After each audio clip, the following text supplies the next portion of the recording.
This essay originally appeared on wikigoodeverything.com. Check out that site for more content like this. I was prompted to convert this essay to a video after seeing the backlash that Borderlands 3 garnered a few weeks ago. I present Review Bombing, a modern moral quandary. While reviews are somewhat archaic in their implementation, assigning numerical scores to what is essentially an enormous and complex work of art, they still nevertheless remain an important determining factor in game sales. This is of course dependent on finding a reviewer with whom you share similar sensibilities with. Even with this knowledge, reviews are constantly a hot topic in the gaming industry. Be it a well-known reviewer giving a beloved game an imperfect score causing outrage, see Jim Sterling in the absurd aftermath of his Breath of the Wild review, or an employee doing damage to a large brand by plagiarizing a review from a small independent creator, see the IGN and Boomstick gaming debacle. Some even perpetuate wild theories about game dev and the gaming media partaking in scandalous activities just to secure good reviews. It seems there is always new drama to get into surrounding the scores attributed to these works of art. Enter review bombing. Review bombing is the practice of leaving negative reviews on a game's user review page en masse to drive down the overall score. It is usually in response to the developer doing something that fans generally disagree with. The act of review bombing gives me pause. In theory, it provides power to consumers, but in practice, of late, it's been used as a weapon in an attempt to strike down games when the developer made decisions the consumers disagree with. We've seen instances of review bombings occur when a change has been made to the game, such as adding some kind of disagreeable microtransaction. I think for the most part this is fair. Famously, Black Ops 4 released free of microtransactions that have plagued previous Call of Duty entries. However, as the months have gone on, a clone of Fortnite's Battle Pass has been added in addition to charging for small items such as sites. A major publication isn't going to go back and update their review this far out, so it becomes almost the responsibility of fans to make others aware of the updates. In this instance, I feel a coordinated effort to raise the word is understandable. For games in early access, oftentimes these campaigns are the only way for potential customers and dev teams to know how updates have been received and if changes are needed.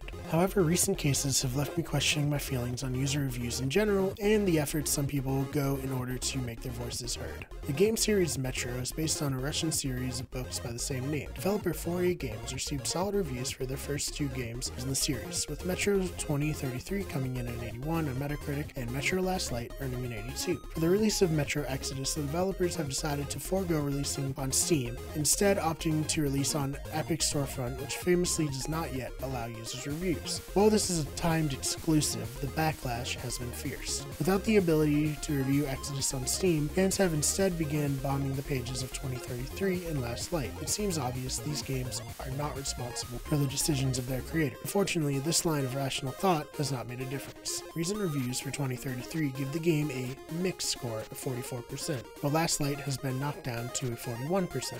My issue doesn't lie with fans expressing their displeasure, however this feels more like getting punched for something your sibling did. More accurately, the fact that I feel the switch to Epic Storefront isn't that big of a deal, it's more akin to being assaulted for something your sibling might have possibly done that could potentially have been bad. Borderlands 3 was revealed at PAX East 2019, and the internet rejoiced. However, that excitement quickly turned to anger when the game's publisher, 2K Games, decided to release the game as a timed exclusive on the Epic Games Store.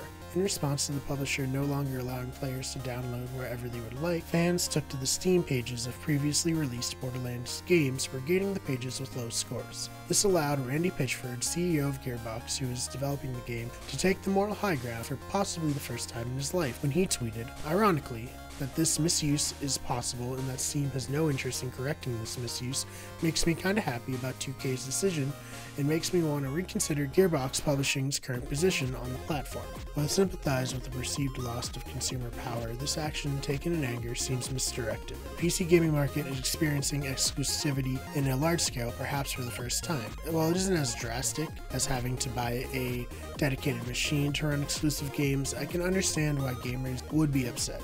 In many instances, they moved on to PC gaming to avoid the restrictions of the console landscape. Now they are forced to partake in a watered-down version, and they are complaining about it, in somewhat off-putting ways. This behavior of misplaced reviews lends credence to the argument that as gamers, we are entitled. A sentiment I agree with at times, but generally I feel is overblown. My solution, perhaps not as radical as some feel is needed, would be to speak with your friends, tweet about your concerns, voice them on podcasts, or even write a blog post that you can later turn into a YouTube video like this one. Don't tarnish the reputation of games that came out years ago and have nothing to do with current business decisions. In doing so, you may feel your voice is amplified, but your message is lost.